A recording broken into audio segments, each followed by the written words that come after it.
Hi, I'm Ronnie from Ronnie's Garage, and we're holding our monthly tech meet today, and we will be addressing air conditioning issues, charging, evacuating, recharging, and pressures and all that kind of stuff on a Silver Shadow tube. Yeah. Now, is this, if you're pulling it out, I assume saving it in the bottle, this is reusable? Yes, it is. What it does is it filters it. Let me open this up so you can see the workings in here. First of all, I'll turn this around so everybody can see over here. There's two reserve tanks right here. Okay, one is 12 and one is 134. And then in here, you've got two separate systems. You got one vacuum pump. You need a vacuum pump to pull it out. And then you've got two other pumps right here. That are, the vacuum pump is to suck the air out of the system. These are pumping the Freon. It's got filters, two filters, and the cold one typically they'll get cold or hot. So anyway, right now we're at 0.84 pounds. What is it filtering? The Freon. What is it? Particles of dirt in there? Well, the system has oil in it also to lubricate things. Not only the compressor, but the expansion valve, and it's floating around in suspension, so it takes the oil out also. This machine has oil bottles on the side, and you can see they're labeled R12 and 134 there, and you see it's got that green color. That green is a dye that you can inject. It's a fluorescent oil that goes in there, and then you use a black light, which I'll show you how that, or ultraviolet light I think it is, and that then you can see it with special glasses. You have to have yellow colored glasses. You can see any leaks. That's one way. There's also a sniffer. These are old school. This is like a Geiger counter. So typically, if anything's leaking, watch this. What? It'll go crazy. So it's detecting something, right? Now these were high technology at one time, but now the fluorescent dye is the best. Originally, when they were doing it in the 60s and they were looking for leaks, they had a propane torch and a hose, and you look for the flame to change color. So imagine you can't find anything under the engine compartment, especially close to the carburetor, hopefully, right?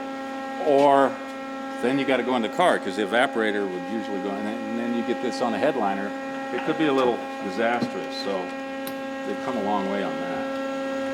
There's also a machine, which mine is broken right now, called an identifier. And the identifier is a separate, it's usually a laptop type thing, and you hook it up to the system and it pulls a little bit of Freon out and it tells you what the mix is.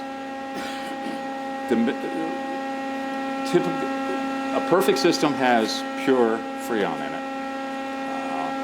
If somebody's added the wrong kind, or people will put propane in, propane works great, but if you get in an accident, it makes a big boom.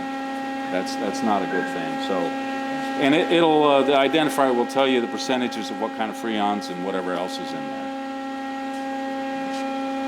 Ron, do you ever have to replace the dryer, or does it ever require maintenance? It's a great question, Gene. The dryer, like I said, is it takes moisture out of the system, because moisture will get in there, and it also filters it. There's a desiccant bag, and it goes through a little screen, and it filters it out. So. It is a good maintenance item. Whenever, say, a compressor is changed, that's the main part of the system. If it's an R12 system, it's always best to change it to 134, only because of the cost, first of all. But at that point is the best time to go ahead and replace the expansion valve, which is a small orifice, and the dryer, and then flush out the system for any residues, dirt. And you might ask, where's dirt going to come from?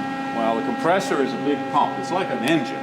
This one's a six-cylinder, I think. Yeah.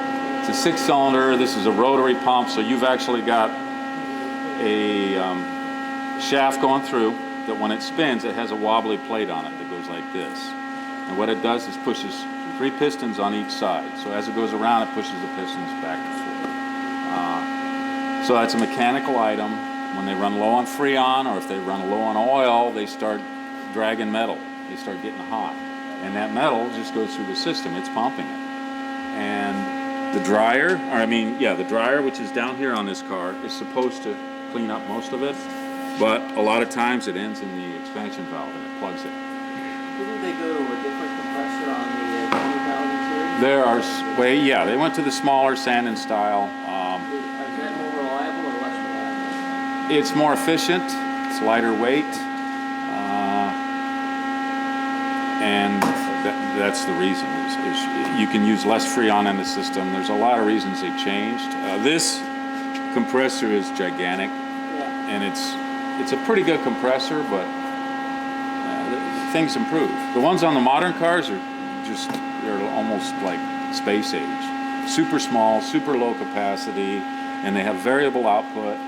It's totally different. This is just the way they did it for years. It's a GM compressor, or Harrison now. You can still buy them new. They're expensive. You can buy a lot of rebuilds. The new has gotten so expensive that I very rarely sell those. The new Sandin ones, or the smaller aluminum ones, you can buy this brand new, boom, boom, boom. You can buy cheap ones, you can buy good ones. I try to buy the good ones. All right, this just beeped. So what it's telling me is it took out 1.57 pounds. That's not a full charge, so it has lost some Freon. Okay? Sorry? With the 134, which you reduce it, it's usually 2 3/4 max. So it's down 1 1/4 pounds, okay, which is a third basically, right?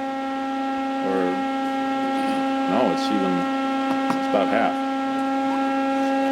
So what I'm going to do now is what I want to do is I want to recharge the system so that we can try to duplicate that blowing off.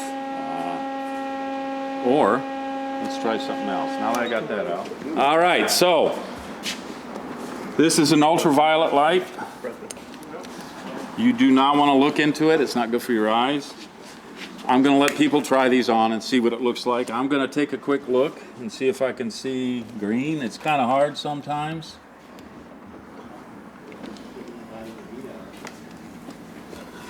Hopefully we put dye in it. Typically we do when we do air conditioning work. If not, I'm going to charge it up with dye and then we'll see if we can find some leaks.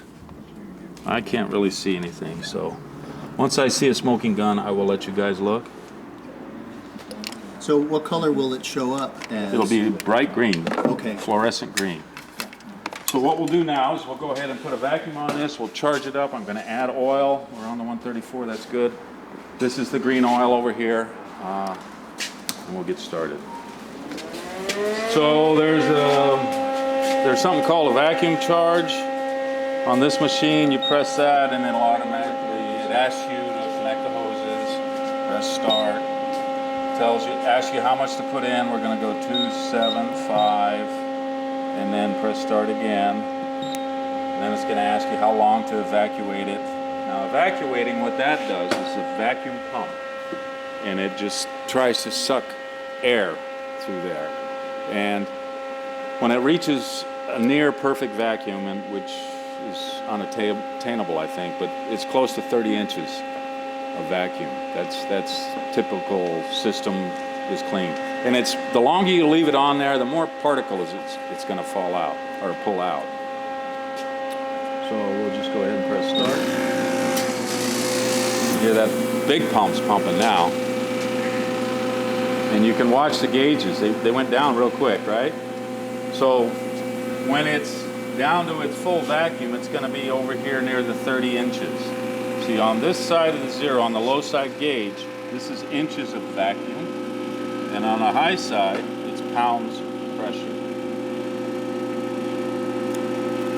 And if you get up here to 400 pounds, it says retard. It means you got to back off.